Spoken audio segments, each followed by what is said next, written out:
buckle up for this, our first panel. And joining me to discuss what is the best mix of measures for improving road safety today, I'm delighted to welcome on the farthest away from me, Malin Ekholm, who is Vice President of Volvo Cars Safety Centre. Welcome to you, Malin. Next to her, he was mentioned by the Commissioner, Matthew Baldwin, Deputy Director General in DG Move in the European Commission, and the new European Road Safety Coordinator. Welcome, Matthew. Thank you for joining us today. Laurianne Krid, Director General of FIA Region 1.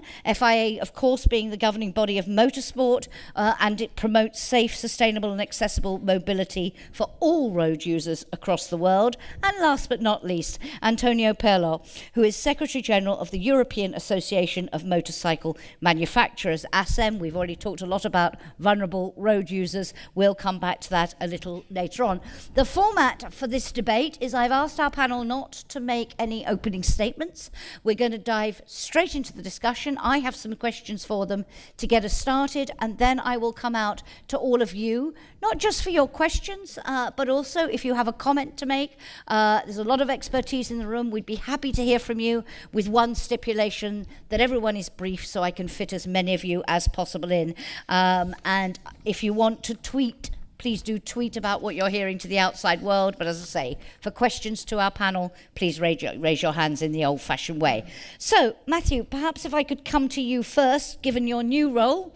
As you have embarked on this job of road safety coordinator, what do you see as the challenge, the main challenges for you as a coordinator and for this community in building on the progress that we have made? And I think I know how you're going to answer the next question, because it would be odd if someone from the Commission didn't. But do you believe we're on the right track with the general safety regulation? Well, thank you very much. And thanks, ACEM, for putting this event on. And thanks for everything you're doing. And it's a great chance to discuss and debate openly these questions, which are we're not always going to agree on everything all the time, and that's fine. The big challenge, the Commissioner sat me down, he said, I want you to do this, 25,000 dead. I want it reduced in half in 10 years and put to an end by 2050. So no pressure, really. It is extraordinary. When I do spend a lot of time looking at the figures, because 1.3 million global deaths, if we carry on current trends, that's 42 million dead by the time we're meant to be getting to Vision Zero. So why we're not always discussing this issue all the time is a bit beyond me. The Commissioner said it very well, Eric said it very well. We need a paradigm shift if we're going to get back down on that downward curve, and we are going to be preaching safe system for Europe and other. So that's the big challenge and the big tool. And to sort of address the second part of your question, Jackie, there are, I think there is now a growing reality that full connected and automated driving is a long way off. It's not, therefore, in the short term going to be a magic solution. But there are some great new technologies available now, and that's what we've proposed in the GSR, such as automatic emergency braking. And we're very pleased that the industry efforts to work with us on that, and breaking new ground also on some of the sensor and the radar technologies, which will be of great benefit to the vulnerable road users, who are the group that are not declining as fast as they should be, such as intelligent speed assistance, which is already being introduced, I think, by more than half of ASEA's members, which is great. And so there are these new technologies, and we need to bring them on now so that we can get ready for connected and automated driving, if you will. GSR, it's a total of 19 measures, and I think we had a very eloquent explanation from Richard Curtin, I don't know if he's still here, but they go as a package. All the costings are as a package, the benefits flow as a package. If we do them together, we will bring deaths and injuries down, and on very conservative assumptions, by the way, by 25,000 a year, and serious injuries by 140,000. As Kristen said in a panel last week, and I'm stealing her line, that's a full years of death and injury reductions over the next decade or so, and it's worth having. But it's not a pick and mix menu. It's how the system works together in a sort of cascade, and that's what I want to get into today. We need these measures to travel together as a package. Okay, you say it is a cascade and not a pick and mix. I'd like to come back, though, on where the priorities need to be, where we should focus. Can we focus on all of them at the same time, or do we need to begin? We talked about the cost-benefit analysis and so on. How important will that be to know what we do first, as it were? But lots to come back on later on. Laurianne, Krid, from your perspective, what do you see as the main challenges, and do you think the General Safety Regulation proposal, as it stands, moves us in the right direction? Thank you very much. First, small clarification: the FIA is the governing body for motorsports. As you can see, I'm not a motorsport person. Indeed not. We're also the mobility club, Yeah. so we're also bringing together 37 million users. In our club, they do research, they do testing on a number of these technologies that we were just mentioning.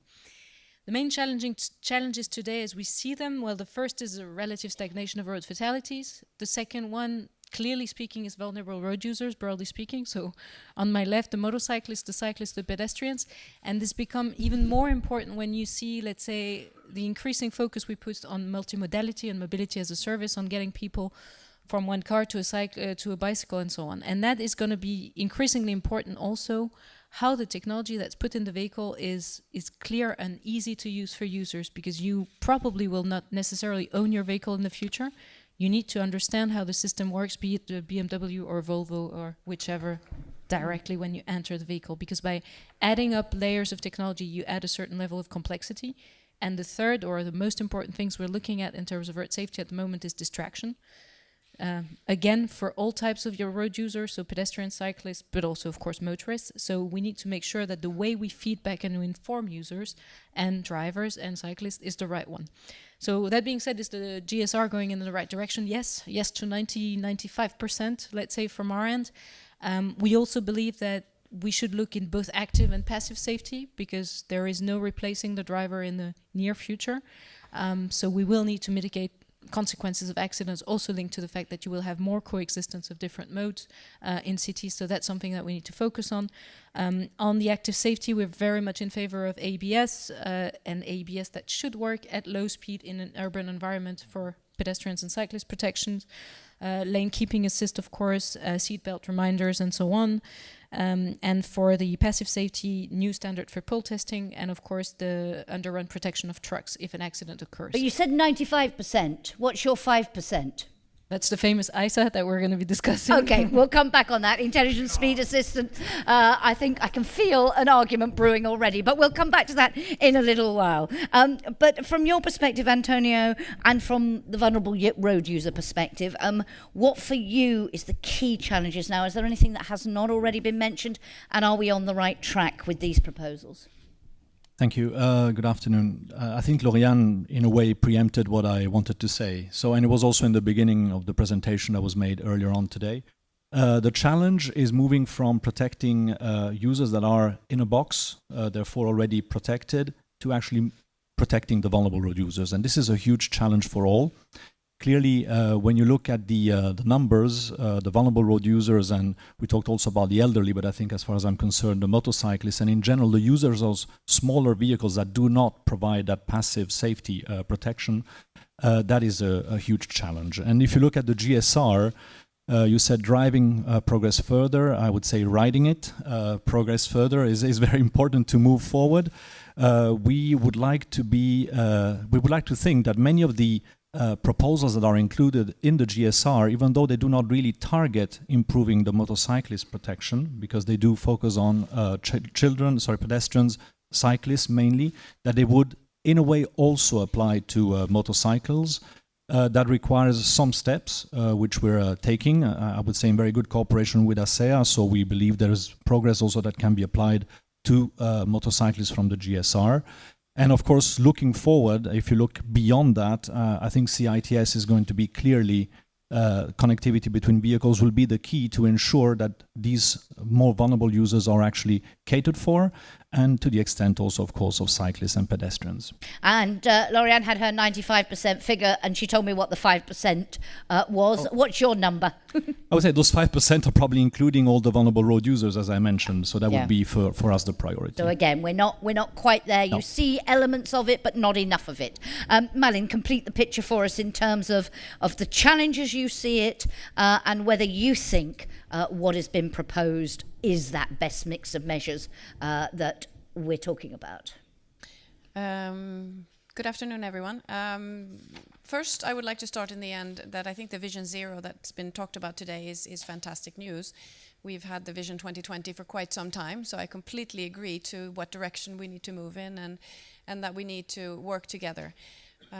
We saw the fantastic presentation by TRL and the in-depth study on actual accidents, scenario studies, and detailed studies. I think this is the right approach.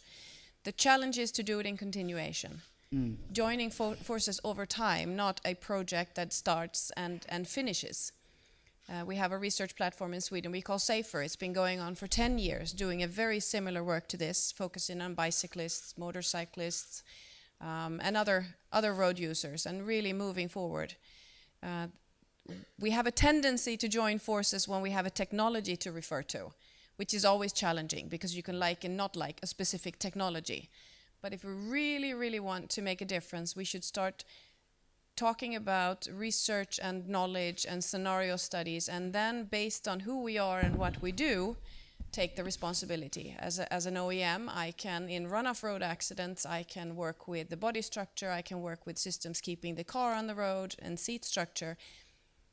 Infrastructure, you can make friendlier barriers, you can remove hard trees from being in the vicinity of the road. So together, in-depth study of the data is really the way to, in continuation, move forward. Can I pick up immediately now on something Matthew said in reply to my first question about, he said it's not a pick and mix, it's a cascade and we need it all to come together. But we heard, and Eric and the video at the beginning of the event outlined, where they see the lowest hanging fruit. Where vehicle manufacturers say, actually, there's a lot more potential here. We've got about as far as we think we can go there. And that's what he was saying in relation to passive and active safety measures. What for you, in terms of the focus and the measures that have been proposed, where do you think we need to focus? But do you accept the argument that we can't pick and mix, that if we have to do all of it in some to differing degrees? But what would your priorities be? Well, I think where we have a lot of data, where we have a lot of research, I think we can move forward. There are other areas where we need to also take into consideration the human factor. Because quite a lot of the time we say, human is at fault, the human is creating. But we haven't spent that much time studying what is it that puts the human in a situation where we're not acting in the way we should, or responding to technology in such a way that we thought, because when we develop and we look and we do research, we're very calm and collective. But in a stressful situation, which a traffic accident is, the human mind is less logical. So we need to work really, really hard at understanding who are we in a critical situation and incorporate that into.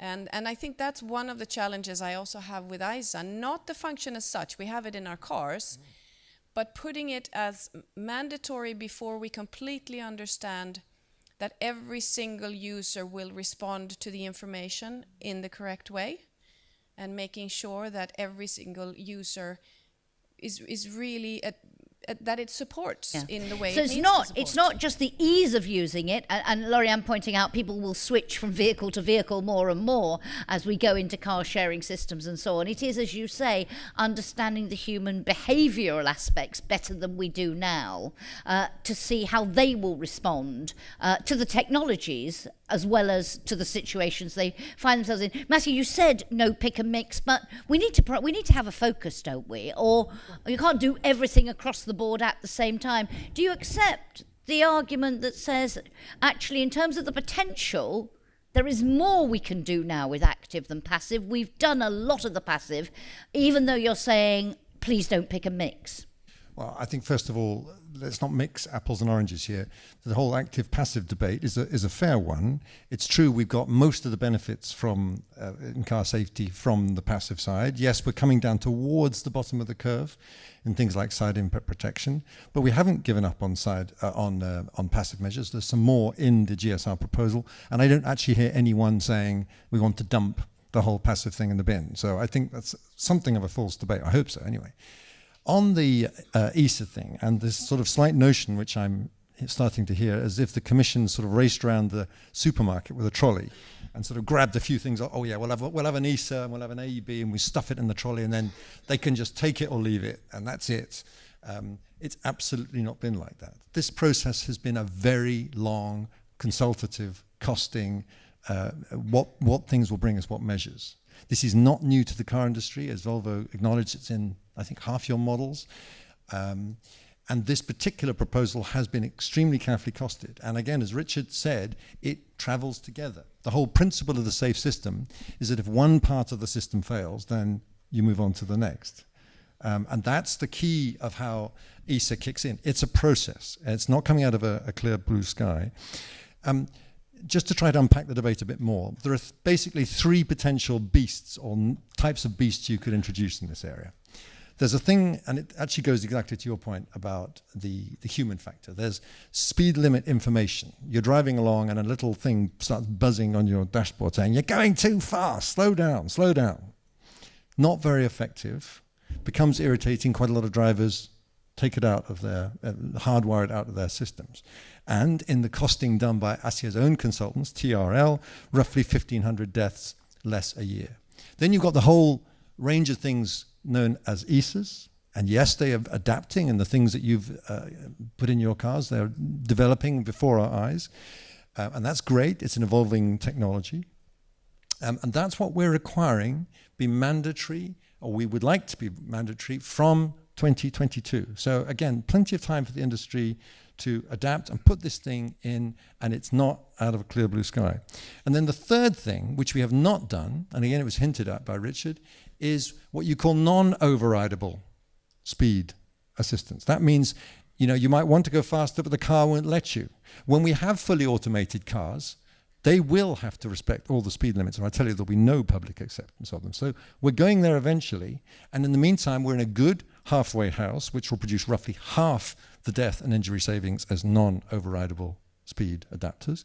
It's worth having, and crucially, we won't get a big chunk of that 25,000 a year if we take ESA out. Okay. It's not something you can just dump out of your supermarket trolley. Okay. Am I allowed to comment? You are, and I also want to bring Laurianne as well, because this was her 5%. But Malin first, go on. Yeah, to me, it's deciding on a regulation now for mandatory in 2022 without having all the answers to the human aspects. It's relatively new research. We published it summer of this year on expectation mismatch, and it's also we need to further understand the limitations of the technology and the split responsibility between the car telling you how fast you can go, whereas the weather conditions not approving actually going for the full speed. Who is then responsible? So I understand your comments, but I still feel that making it mandatory by already now, aiming at 2022, is premature. But can we technologically, Matthew's saying there's plenty of time, 2022, but there are concerns now, and Eric mentioned them, about false warnings, about not having the digital maps with the information we need.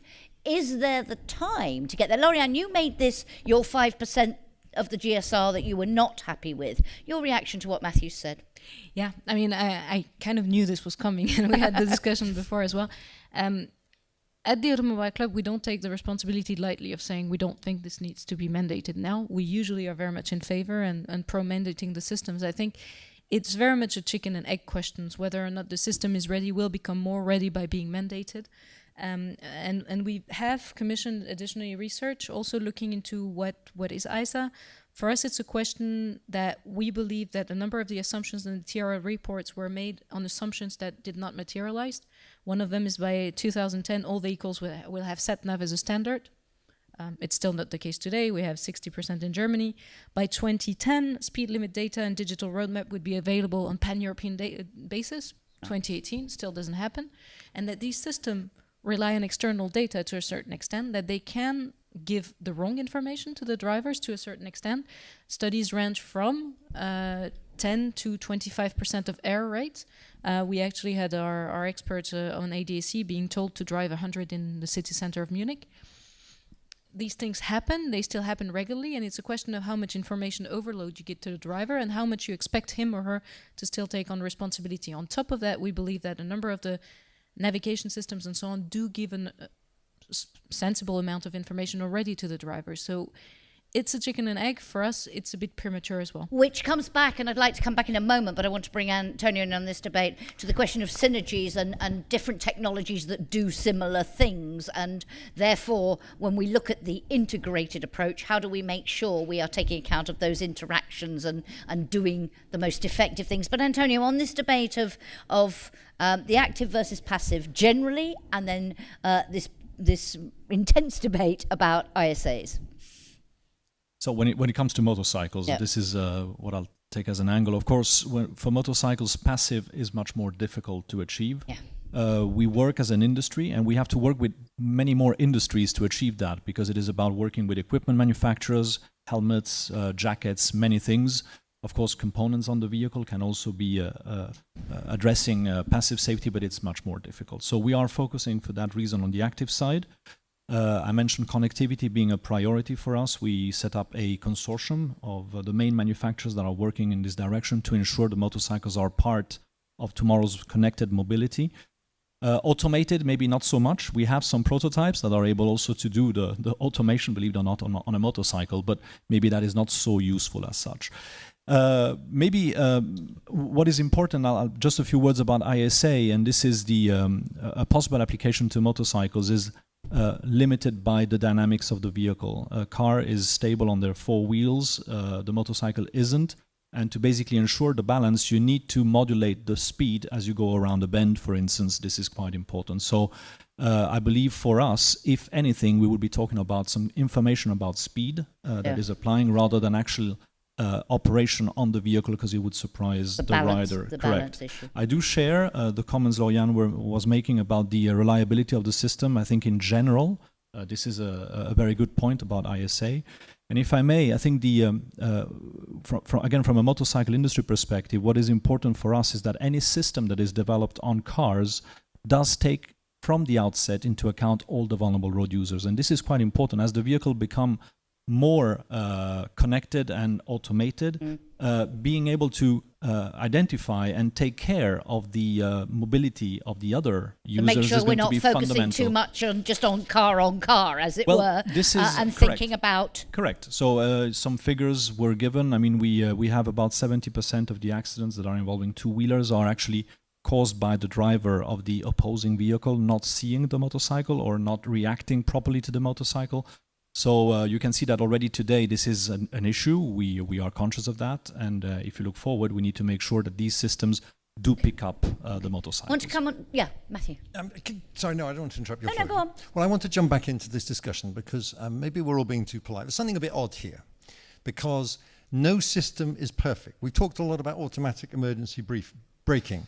That, ladies and gentlemen, is not going to work perfectly from day one. It's going to be an assistance. Sometimes systems fail, sometimes infrastructures fail, okay?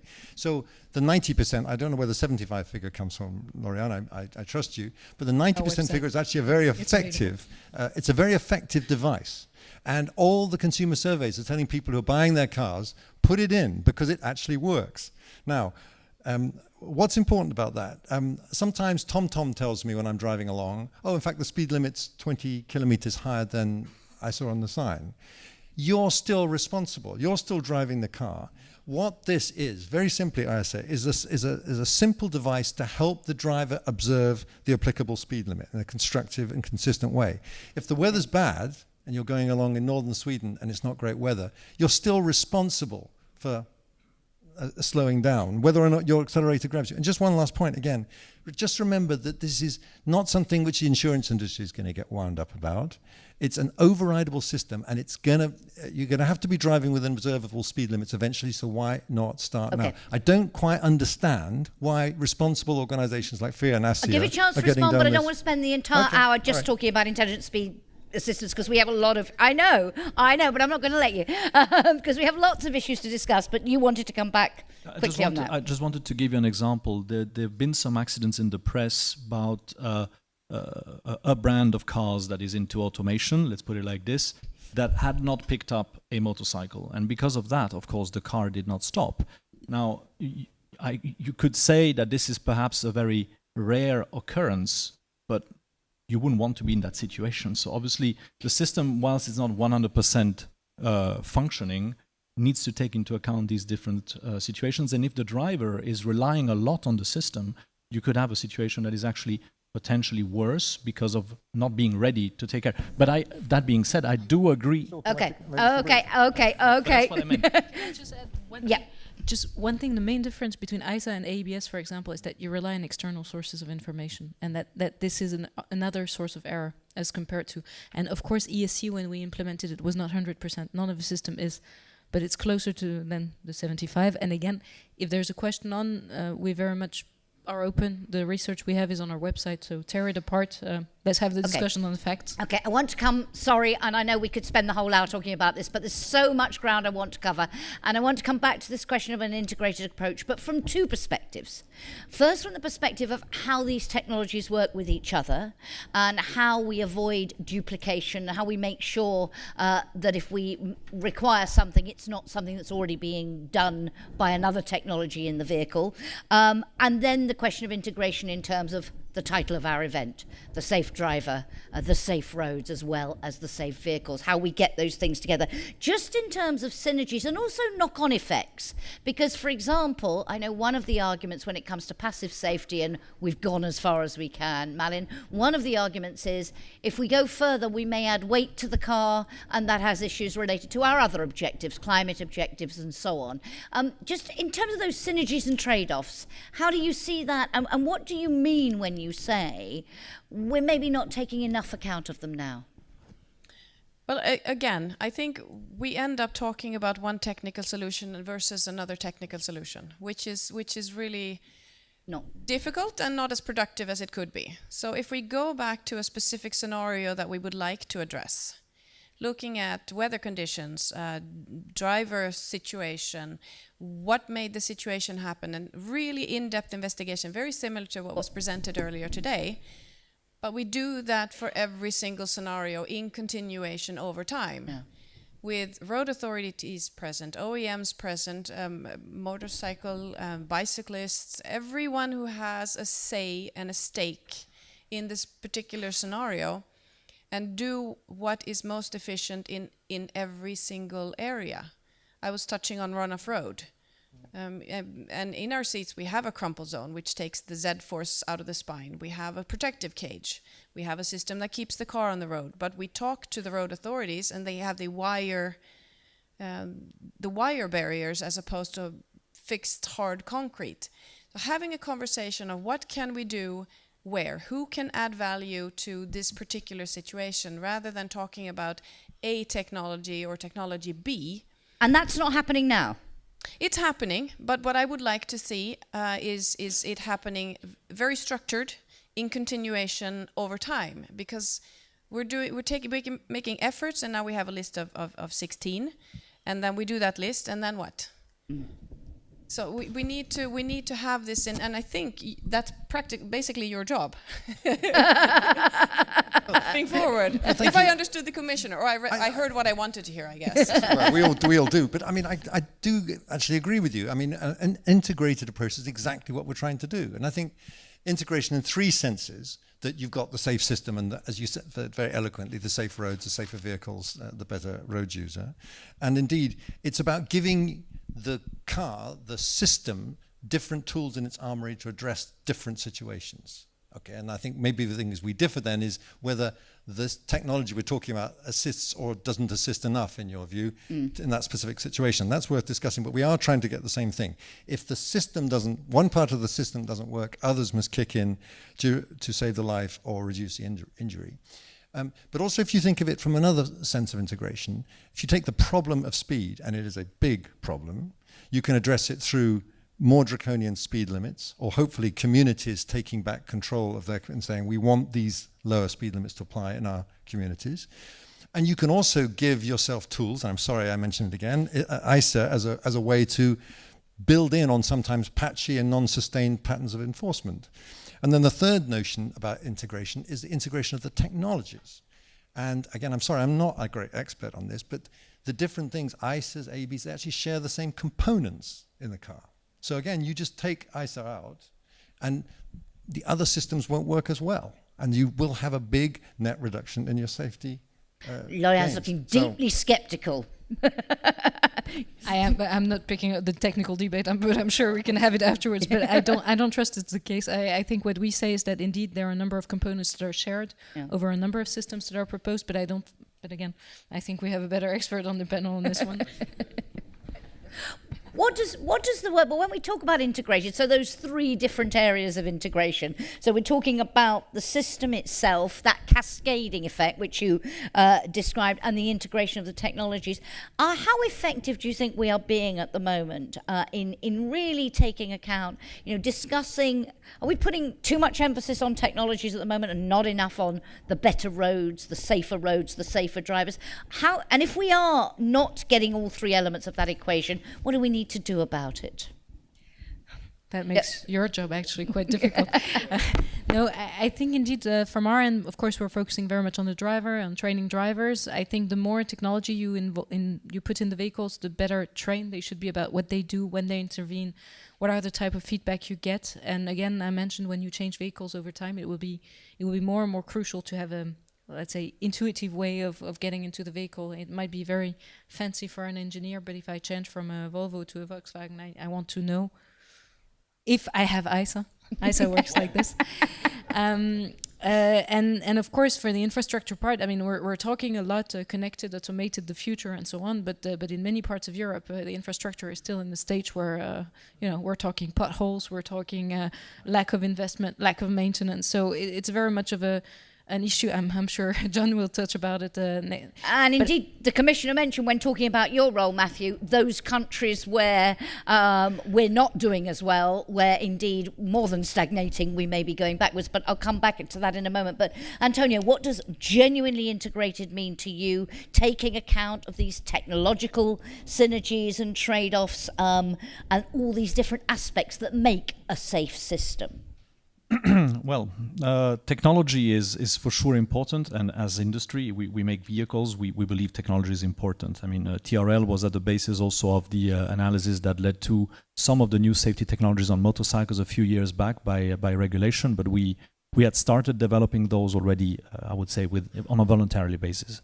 I think what is important for our kind of vehicle, because the limitations to what you can achieve with technology are, of course, bigger than for a car, is that you need to focus a lot on the rest.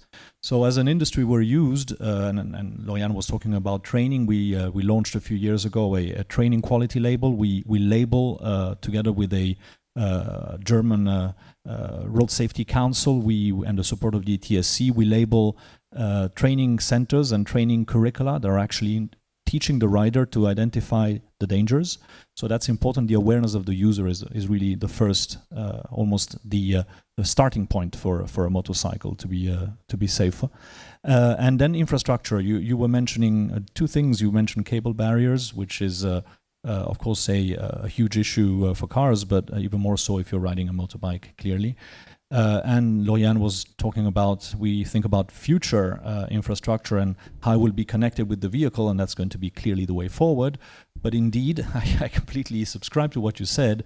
The issue is the maintenance, and is the infrastructure today, again, designed with all the road users in mind, including even pedestrians and cyclists? It isn't, and that leads, of course, to also problems. So I don't think you can dissociate and focus only on one. You need to work on the three, and we all have our stake. I think maybe even in the areas where you might not think we do, we are working in those also as an industry, and I think this is the only way to go. And I want to come back on the who needs to do what question later. But Malin, on this question, and then I'm coming out to all of you before we discuss the implications of all of this for the way forward. But this question of the synergies and the interaction between technologies, and as I understand it, a concern that vehicle manufacturers have, that we're sometimes using two technologies to do the same job. Matthew arguing there, no, we're using one, and then if the situation is slightly different, we might need the other, or if it fails. How do you see getting this synergy question right alongside the question of cost effectiveness, priority focuses? What is that interaction? Can you give us some examples of where maybe we have 2-3 technologies doing the same thing? Well, my concern is not actually the technologies doing similar things and supporting, because I do agree. My concern is that with our research that we did, that we produced a paper in June this year, referring to the irony of automation, to be honest, we came to results that we didn't expect as to how quickly you disconnect when the car is too capable. And that's the reason why I think, and this is new learning, which was not included in the research that came to the conclusion of the proposal that we have on the table today.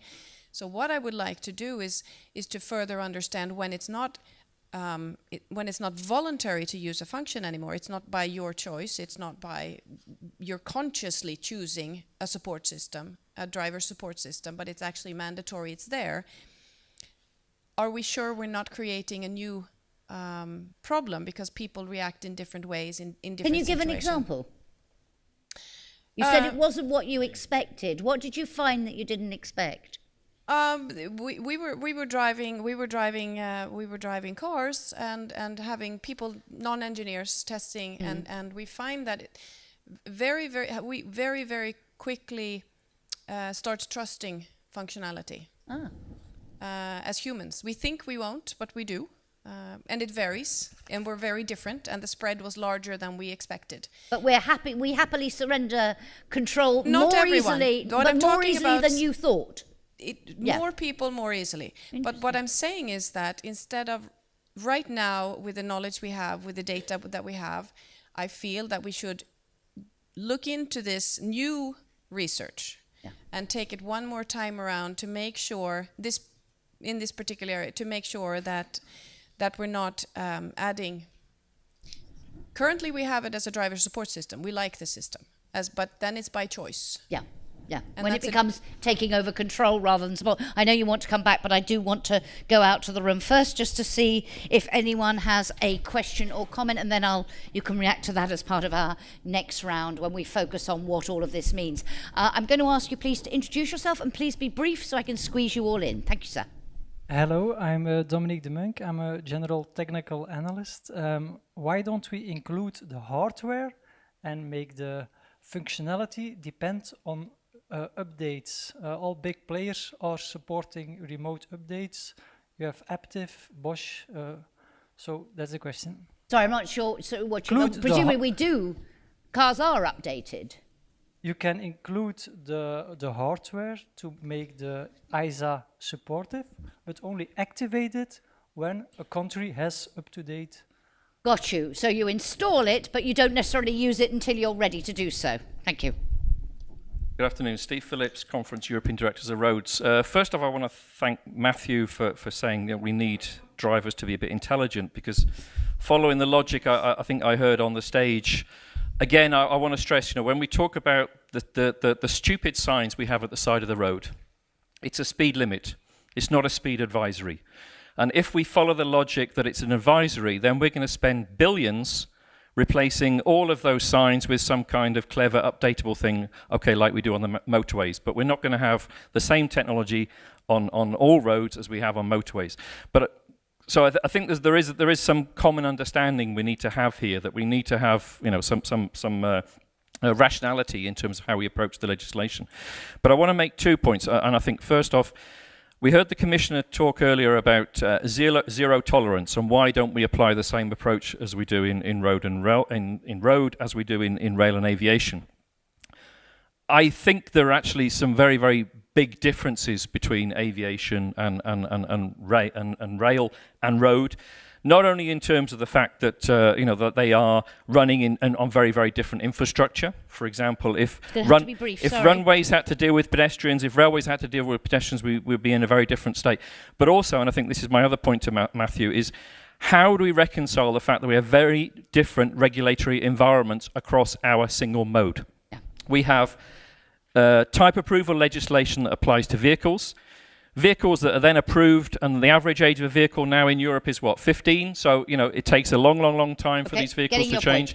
We have very different legislation that applies on infrastructure, very different. Okay. So how do we reconcile that in Matthew zero tolerance? Thank you very much indeed. Thank you, sir. Sorry to bring you to a halt, but I need to give him a chance to reply. Lawrence Atchison from European Transport Safety Council. I just had 2 very quick points, and thank you to Matthew in particular for probably saying them better than I'm about to. But the first one about this choice that we're supposed to be talking about today in terms of active and passive safety. As far as I'm concerned, and this is probably true for many others, this is sort of a false choice when it comes to the GSR, because the decision's already been made. There was a long list of measures which has already been whittled down on the basis of benefit and cost. So the priority is the package. And secondly, a quick point on ISA, if we are talking about active systems. We heard from Richard earlier about what a powerful tool it is, and in particular in this voluntary form, not just some speed limit information that won't have the same effect in terms of lives saved. And not only is this going to benefit people in cars, it's going to help vulnerable road users. Speed's a key issue for pedestrians and cyclists and motorcyclists. Now, this technology, it's just as reliable as those other systems that are being proposed as well. 90%, surely that's acceptable. Okay. So if it's already available on your cars, it's going to be required for automation. Why are we just selling it to some now when we could be making it mandatory for all in just a few years? Thank you very much. Any other burning points before I come back to our panel? You'll have an opportunity again in our second panel. Okay, Matthew, one was directed specifically at you, so let's start with that one. Oh goodness, there's so much here. Can we stay the rest of the afternoon? I want to go all the way back to the point that Malin made about how quickly you disconnect when your car becomes too capable. I think that is absolutely at the heart of the questions we're going to face as we go down these famous SAE 2, 3, 4, 5. We stopped talking about SAEs. We started talking about driver role instead. I think that's very wise, because there's a lot of miscommunication and talking past. But at what we used to talk about in terms of level 3, this, to my mind, frankly, bizarre notion that you set your car to be driving along at 80 kilometers an hour, and then the car encounters an atypical maintenance lane and says, oh, wake up, stop playing cards, or whatever else you're doing, and take back control, and you've got 3.6 seconds to do it. I mean, no thank you as a road safety person. And I'm exaggerating to make the point, but people do connect. We're disconnecting now. We're watching videos now with fully manual cars, and of course when you get too many of these systems too quickly, there will be problems. And I will say one point about ESA is, I have to say, not easily categorizable in that way, because it's going to come into you, and it just comes and says to you on your foot pedal, this is, you're at risk of going above the appropriate speed. But I've said enough, ESA. On Steve's point, we have to remember it's a safe system of shared responsibilities, and that's the absolute key to it. And I think we'd all agree about that on this panel. And all the different parts have to work together. But we're also acutely conscious that we do have a very different signage, road traffic law. We're all of us are signatories in different ways to the Geneva Conventions, to the Vienna Conventions, but we're going to have to do some big cleaning up. And thankfully, UNICEF is taking this very seriously. Their new directive, or it's more than that, a statement, actually takes us quite a lot of the way in terms of starting to backfill on where we need to go in international law. But people must have a better shared understanding, and I agree with that. Do you want me to say a word about which countries are doing well and not? And I think that issue also we will come back to in our next session when we talk about the future of in an automated world. If we haven't fixed that, it's not going to work. But just briefly, you mentioned which countries are doing well and which are not doing well. We've got a good record in Europe. We're at 50 deaths per million. but that is very variable. Up at, I'm afraid, around 100, you have Romania, Bulgaria, and down at about 20, you have countries like Sweden. So how can we do that? And I do see this as a big part of my job. How do we share the lessons, the learnable lessons, because countries are different, and help do that? And the beady eye of John Dawson is fixed on me, and on things like infrastructure, and this goes to exactly what Steve's talking about as well. For a little money, you can fix a lot and make it a lot safer. Slovakia, for 300 million euros, 200 million euros, fixed 300 kilometers of motorway and made them one hell of a lot safer. If we can get that kind of quick fix approach to infrastructure to go along as part of the safe system, we can make huge progress. Okay, I'll come back on that when I talk about what the implications of all of this are for policy making, for public funding, etc. Other reactions to the comments and questions from the room? Anybody want to pick up on any of those points? Okay, let's come back then on this question of what does all this mean? What are the implications of this as we look to the future? I think, you've given your 95% verdict on the general safety regulation. There is some disagreement about the degree to which we need to prioritize and choose focuses. And there's lots of disagreement on the question of speed. But more broadly, as we look to accelerate progress now, going beyond that regulation and the technology per se, what do you see as the implications now? Are there, for example, from a policy perspective, is it about research and innovation and public support for that? Is it more focusing on this question of better education and awareness? Is it that financial support for infrastructure that Matthew just referred to in countries that struggle? What does all this mean if we are really to deliver safer vehicles, safer drivers, safer roads? Where does the focus need to be, and how do you see the role of each of you in that? Because you are all players coming from slightly different parts of this thing. Who needs to do what if we're going to deliver? Malin, I'm down this end, so how do you see your respective roles? First of all, I need to slightly adjust what you stated. There's no disagreement on speed. Reducing speed is no, really I meant on key. the technology and whether I didn't mean you're disagreeing about whether you need to tackle the issue. Good. It's how you do it. That's what I was trying to shorthand, and it's now taken my twice as long. concern is will it work for the humans that we are? Yeah, absolutely. That's my concern, Absolutely. and we need to speed-wise we're in complete No, I wasn't agreement. implying you weren't. It was a very, very long question, but It was. But I think I mean, this conversation is one part of it, but of course bringing knowledge, bringing know-how to the table, sharing accident data, sharing what we see, working together, all stakeholders in this typical, and having a structured and structured approach where safety priorities are based on what are the main topics, and then really working on the topics one by one in continuation with stamina over time. So there are all these different drivers, though. There's the regulation, and we've talked about that. There's money, public money. There is the education awareness. What do you see as the key things from a policy perspective, Laurianne, that we need to focus on? Yeah, I think firstly, most of the things you mentioned do imply one way or another money. I mean, infrastructure is one of them, clearly. Research is one of them as well, technology, awareness, and so on. So here it's a question of where you put the priorities as well. Exactly. The infrastructure money, we've shown how much the users pay in taxes. The motorists, they pay quite a lot of money, but a lot of this goes to the state's budget. So the question is, how do we raise more money for the infrastructure? Because yes, 200-300 million as compared to the LifeSave is not a lot of money, but in times of budgetary constraints at the national level, sometimes it's an issue. What we do, we inform, we campaign, we test everything through our clubs. We test from the helmet for the cyclist or motorcyclist to the child seat, to how do you fix your skis on the roof of your car in the winter, and we publish this information. We of course do awareness raising campaigns. There's one which is 3,500 Lives, which we have seen, which has very popular ambassadors. We also have regularly a campaign. This year it's on distraction, on visibility of school children going to school. So every year we do something like this. And we bring technology to the users through EU project. That's really what we do as Region 1. What I wish we would do in the future is really put users at the center. And that means our claim for a while now has been to switch from a world where you get your driver's license when you're 18 to a lifelong learning, where you start as a kid, how to cross the road, how to ride your cycle in a safe way, because more and more we may, hopefully, at a given point, not have to take a driving license anymore. So we'll have to rethink all of this, because yes, if the automated world is there, my hope, or our hope as users, is that you wouldn't need to drive anymore. So where do you get those skills? Those skills of how to behave in traffic.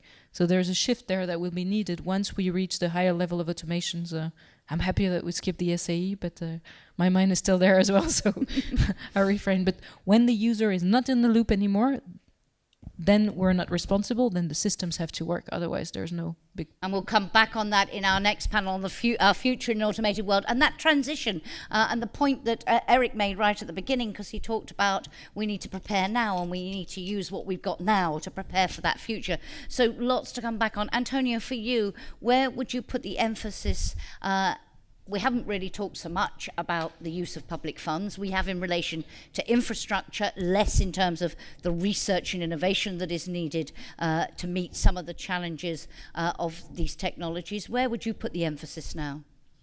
Well, as an industry, we are, of course, working on all these topics. I think the main challenge for the two-wheeler industry is to use what the car has been developing for several reasons. It's starting with the car industry because of the numbers that are involved. Of course, it reduces the costs for then an implementation on two-wheelers, which then needs to be adapted to the different dynamics of the vehicle. So we need to have lower cost for components. So we're working in several areas. For instance, to give you an idea, we mentioned Ekholm, I believe, at some point earlier on. We're in a project that is working at finalizing what could be an Ekholm for a motorcycle. That is, I would say, requiring, first of all, the infrastructure to be there, but also some of the solutions that have been applied on cars to actually become affordable also for the two-wheeler. So that's an example. But I think what is really, for me, the perhaps the most significant difference is that as an industry, given the nature, and I mentioned this already, the nature of our vehicle, we are basically forced to work with actors that are actually outside the development of the vehicle itself. And I think this is the biggest challenge for us. We can't really only focus on the technology of the vehicle, but we need to work on different aspects, and they're all equally important. Matthew, I don't know whether you could say 2 words about, we're in the middle of the big budget negotiation on the post-2020 budget framework. In terms of money for this area, what will there be? Do we know yet? Have we begun that allocation within Horizon Europe, as it will be renamed? And more broadly, where is the pot of money, and how do you think it can be used most effectively? Well, the pot of money is over them there hills, as you know, Jackie, and them there hills is in the Council and the Parliament right now.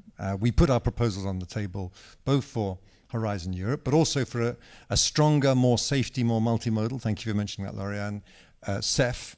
And our message to the road safety community is go out and get that money, because it's available and it's on the table. It's on the table for infrastructure, it's available for all sorts of different things.